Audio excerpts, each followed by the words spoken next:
Well, aloha and good morning. Welcome to Dawn Patrol here at the Billabong Pipe Masters in loving memory of Andy Irons, coming to you live here, day 7 of the waiting period, early on Monday morning as we anticipate the official call.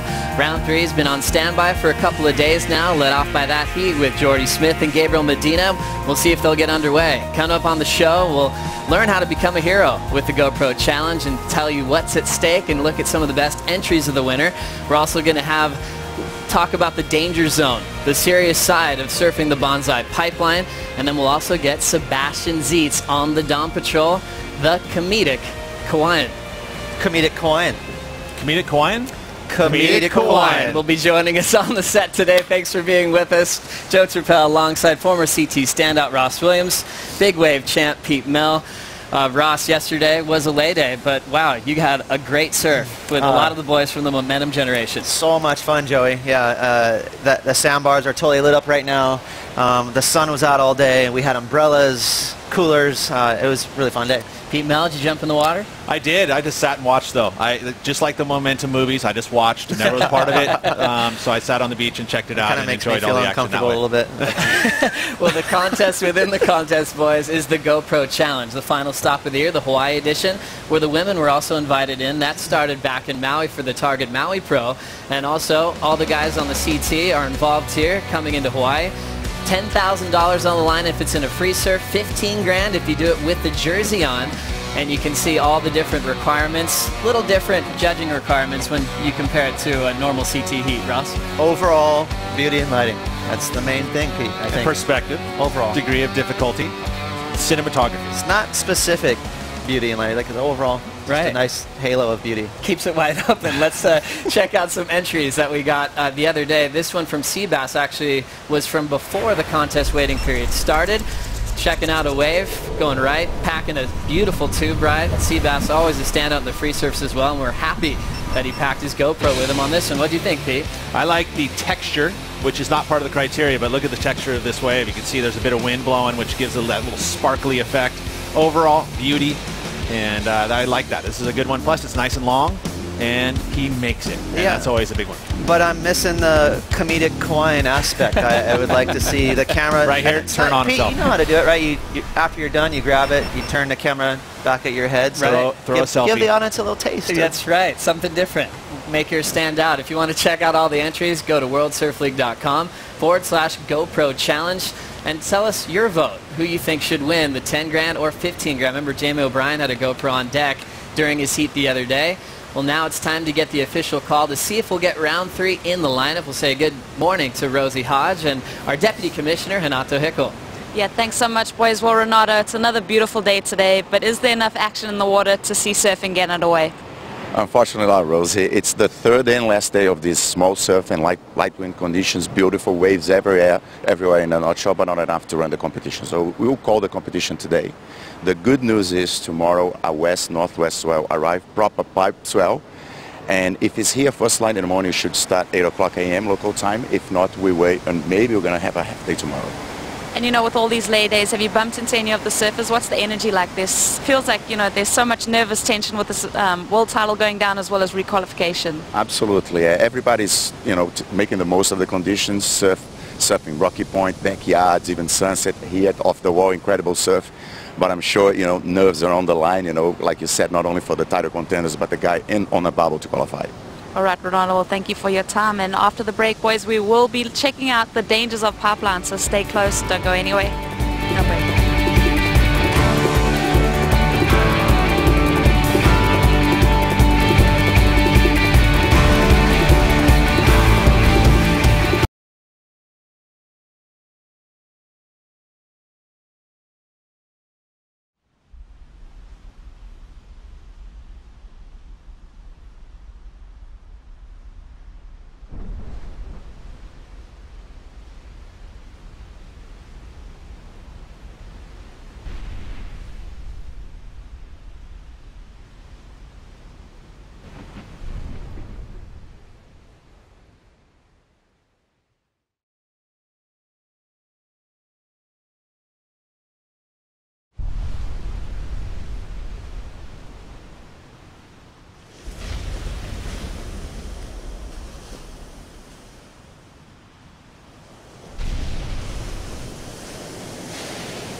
Good morning, and thanks for joining us around the world. You are watching Dawn Patrol, and thanks for watching our friends on CBS Sports Network. This is the Billabong Pipe Masters, the final stop of the Samsung Galaxy Championship Tour.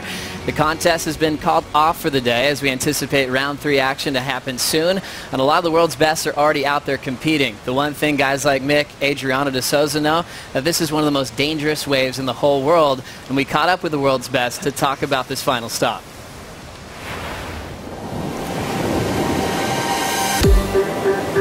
It's just sketchy out there. That's the best way to put it. Big elevator drop and catches a rail. Brutal wipeout for Ian. It's a legit dangerous spot. Josh Moniz, a wild takeoff, and he goes down.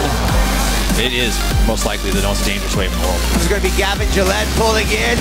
Big pipeline barrel. I mean, I've got a little bit of anxiety just kind of watching. Oh, he's right over the falls. That was a horrible wipeout. If you're not careful and you're not cautious of what you're doing, you can get lights out. On a big day at Pipe, it's beyond powerful. There's so much water moving. These swells are traveling from miles and miles away, basically abruptly hits this shallow reef on the North Shore. A bigger day, you're not going to find a more powerful wave than Pipe. It's just an extreme amount of energy breaking over very shallow lava reef. So it's just a matter of popping up after a wipeout and see how lucky you got. Pipeline does best on longer period, more westerly swells. That's when you see that very classic left. This whole thing just erupts and explodes around you and you get shot out into the channel, and it's like one of the best feelings in the world. Backdoor tends to turn on a little bit more as the swell direction turns a little bit more to the north and as the swell period comes down just a little bit. One over the other, I don't know. It's kind of like you want to be in a car wreck or a gang fight.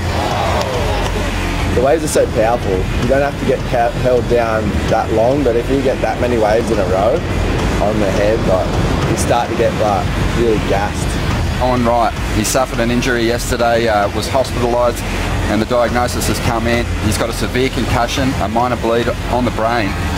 Malik passed away out there 10 years ago. You know, Evan had a close call. You know, it's no joke out there.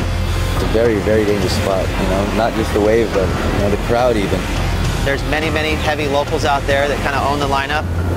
So it kind of puts an overall panic in the water.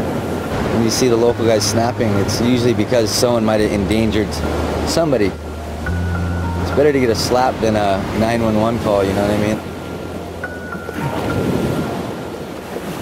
Before you paddle out at Pipe and Backdoor, you know what you're getting involved with. And whew, Bonsai Bakery is open. Donuts in the lineup. Biscuits are baking on the beach. Oh, wow. Here at Pipeline, it is a different beast, Joe. At least to all us surfers, it's worth it because getting spit out of a big barrel is the best feeling in life. You get the wave of your life out there. Huge barrels that you could literally drive a car through. Pipe and Backdoor is it for me. Clearly the most dangerous wave in the world. You think about, guys, what's happened the last few seasons with the jersey on. Guys like Kieran Perot, Jordy Smith beat Durbridge, the list goes on. But we had a real wake-up call at the start of this season when Geiselman had a really scary wipeout along with Owen Wright's condition, Ross. Yeah, and you know, most of the best waves in the world are on shallow reef. That's what makes the wave so good because it's, you know, just a ton of heavy water spilling over a shallow reef, and that's going to make the wave super, super hollow. So all surfers know that, but there's, of course, you're going to pay the price of just hitting the reef and either, you know, banging elbows and knees or worst case scenario, hitting your head. Banging head, and that's why a lot of people wear helmets out here. You know, it's a smart move. A lot of guys don't.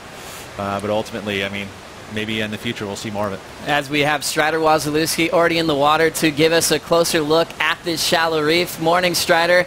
How close are you to the shallow reef that's right below you?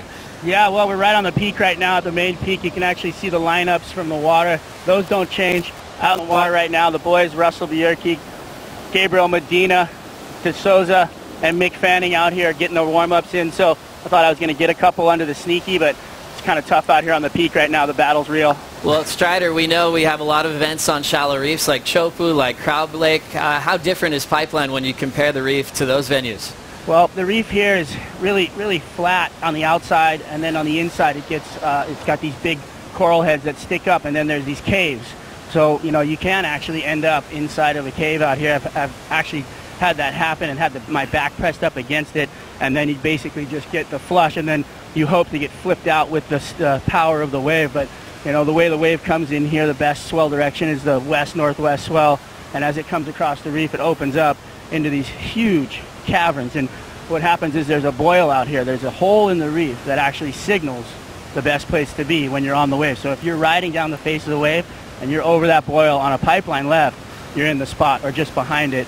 And then, you know, the thing will open up into a huge barrel and you get spit out into the channel where it's mostly sand over there. We call it black to green because it goes off the reef into the sandbar, and it turns from a black reef into the nice, beautiful sandbar barrel. Hey, Strider, if you see any sets come in, we'd love to see you catch a wave for us. There's all this talk about Christmas trees and you know, tube time for the WAS. Let's see you put it in here. Well, we're definitely ready to get a nice little barrel out here. Hopefully, once we wrap this up, I can sneak into a couple. The boys are actually pumping me up for a couple, so I'll be psyched to get one, trust me. We'll keep that mic on for Strider Wasilewski as he's enjoying a free surf on a lay day. A couple of waves out there, but we're anticipating much bigger surf here for the big world title showdown at the Pipe Masters. Thinking about the surf line forecast. Pete, today's Monday. How soon are we going to start seeing some solid surf? Tomorrow. We've already got some buoy readings. If you take a look at this forecast, this storm is very, very, very strong. Some of the biggest readings ever recorded up there in the Aleutian Islands. Of course, a lot of that is tucked way up there, and it's facing west. So we're going to get some sidebar energy, but it's going to be strong. You know, the forecast is for 6 to 10 feet. I think we're going to probably see it be more up in that 10-foot range just because of the strength of that storm. The models over this year, in my opinion, have been underestimating a lot of the storm and stuff that we've been seeing. You know, when they show up, I mean, Piahi was a prime example. We thought we were going to see 15 to 20-foot surf, and it turned out to be much bigger in the morning. Again, we're going to see this fill in tomorrow. Renato had touched on the fact that we're going to maybe hopefully see some surf in the morning. You look out there right now, there's some, you know, overhead surf. We could be running heats, but we're not because we know that anticipating the storm that we're going to see here for the next couple of days. And again, Tuesday into Wednesday, solid stuff. I think we're going to see classic pipeline, and I think we're going to see a really great showdown in the final. Looking forward to that. When we see that swell coming, Ross, it really looks like dominant pipeline. Yeah. Are your favorites changing in the world title race, knowing it could be a lot of serious lefts out there? Well, I think that's when I need our expert opinion from Pete Mill. So, like, when you say sidebar action, the energy kind of just sweeps past the islands, and what does that do for the intervals? Because I know shorter intervals is better for backdoor. Yeah, well, generally when you're not having a storm move at the islands, you're only going to get sidebar energy, so it'll be a quick swell. You're probably only going to see maybe 12 to 14 hours of swell, so you're kind of like, you know, hopefully we see a little bit longer, but the meat of it will be about that long. Again, the intervals will be long because it's so far away. Right. And then we'll see it it'll shorten as we get into Wednesday afternoon and into Thursday. So, I mean, those 3 days we'll see some great surf. So, cross our fingers that it happens. Looking forward to it. We could see some action possibly as early as tomorrow here at the Billabong Pipe Masters. Coming up next, the comedic Hawaiian. He joins us on the desk, Sebastian Zietz.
Good morning and welcome back to Dawn Patrol. We wanted Strider Wazolewski to get a wave and looks like he's up, heading back toward. Off the bottom. There's a tree. Little setup work down the line.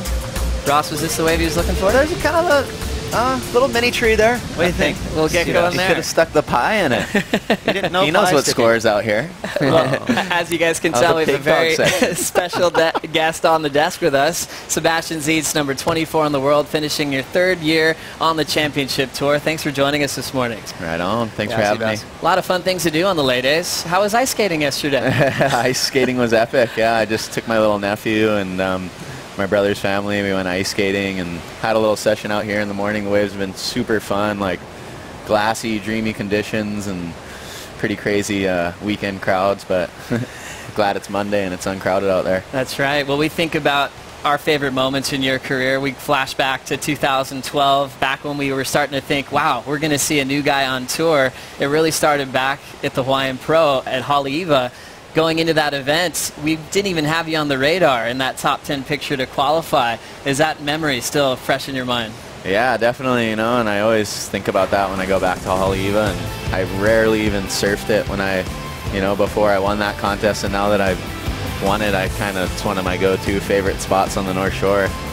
Tell us about kind of your track towards that event, because you know, it takes a while for a lot of guys. It took me, I think, a few years to qualify. How many years were you on the QS? I was on the QS for like 6 years, and you know, I just didn't really have a board sponsor really, and finally like invested in some really good boards, some Merricks, and yeah, I think that made the difference in it. And that, and like guys like Danny Fuller and Barca and my family really like pushing me, and kind of like tough love, like not really putting a cherry on it, just do something, kook. Come on, dude. Yeah. Well, you won Haleiwa, and then you went to Sunset, made the final there and got 3rd, and then you went into the Pipe Masters and made a quarterfinal result and became a Triple Crown champion. Not many non-CTers at that point had won. You think about Miles Padaka, but usually it's dominated by a lot of heavy competitive surfing.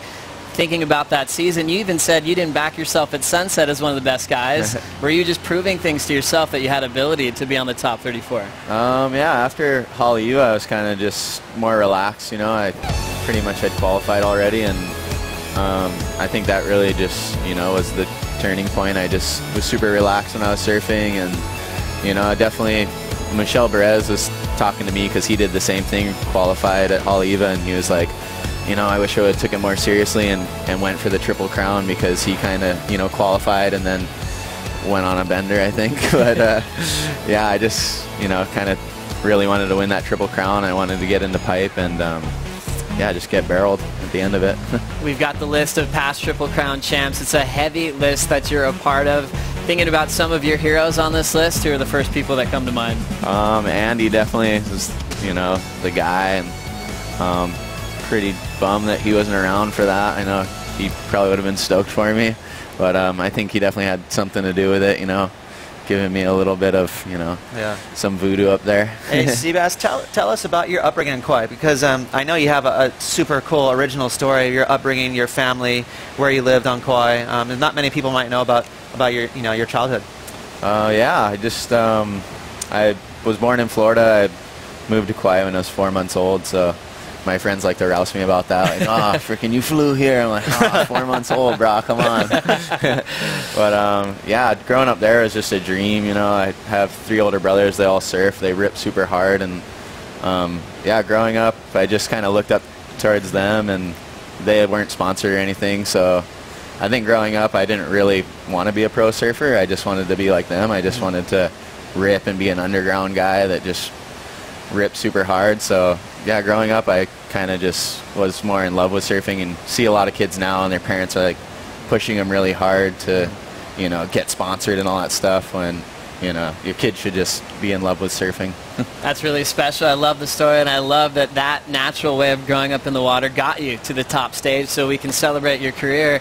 We're going to take a quick break. We're going to have more from Sebastian Zietz live here on the Dawn Patrol at the Bonsai Pipeline. We'll be right back.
Sorry, bro. That's cool.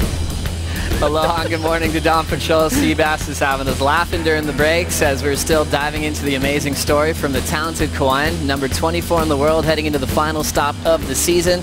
Sebastian, it's been fun watching the last few years. As you know, you're in a position where you need to win heats to put yourself back on the top 34. Thing is, when you think about your best ever results, quarters here at Pipe in the past, quarters at Fiji, do you tend to have more confidence over these shallow left-hand reef breaks? I also had quarters in Rio. That's right. So a couple times. Yeah. I just you know, I think I just like getting barreled. It's really, you know, I think my best part of my surfing. So yeah, I just like these spots. I really like Pipe. You know, it's probably the spot I'm most familiar with, obviously. And yeah, the conditions have been amazing over the past couple days, and hopefully tomorrow it just picks up and stays sheet glass like it has been. That's right. Well, thinking about what you have to do, you're in that situation where you need to get to that final series. Your matchup is a former Pipe master, Jeremy Flores. How are you feeling going into that heat? Any difference from the heat you had with Jadson the other day? Yeah, Jadson's super gnarly. You know, puts, you know, his whole heart into it, and I don't want to put anyone out of the contest, but I want to make it through. So I was bummed for Jadson, but yeah, Jeremy's, you know, past champ out here, and I've never been in a final or a semifinal in the CT, so he's definitely got the experience. But yeah, hopefully it's just big barrels, and I know he's not scared and I'm not scared, so hopefully we just have a good heat and we're just, you know, in the boxing ring. Seabass, you're one of my favorite surfers on tour, and I know that's the same for many, many people out there, but then they might get confused. They don't realize how hard it is to get results. Is it something you think about when you're on tour? I mean, I know when I was on tour, I was almost trying to avoid about my results because they were just average. But everyone goes to every event, and you're just trying to win and win and win. So a lot of times I would always go into events just not thinking about results because I didn't want it to irk me. Or do you have a mental game when you go to events? Or yeah, I think I'm kind of like you. I go into it, I'm trying not to think about it, and you know, it hasn't really been working out for me. But I've kind of realized that, you know, preparation, all that stuff's all good, but you can't just take it too serious. You need to go back to the basics, which is just like loving surfing and you know, having a lot of fun and just surfing a lot. And I kind of realized, like, I was playing ping pong in Brazil, and I realized, like, near the last, like, end points, you're really trying, you know.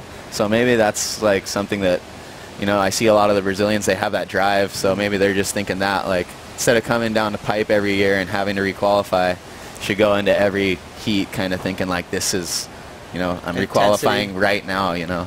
Epic, Seabass. Well, we love your whole role on the World Tour. Best of luck, best of waves throughout the rest of this event in that matchup with Jeremy Flores, and thanks for spending the time with us this morning. Right on, thanks. You got this. Big heats to come. 24th in the world, thinking about a quarterfinal finish for Sebastian at least to put himself back on tour for next season. As you guys know, we're having the day off today. Waves are looking fun, but tomorrow the swell is on the rise, and we could be getting that first heat of round 3 in the morning. Join us at 7:30 a.m. for Dawn Patrol, and we'll see you then.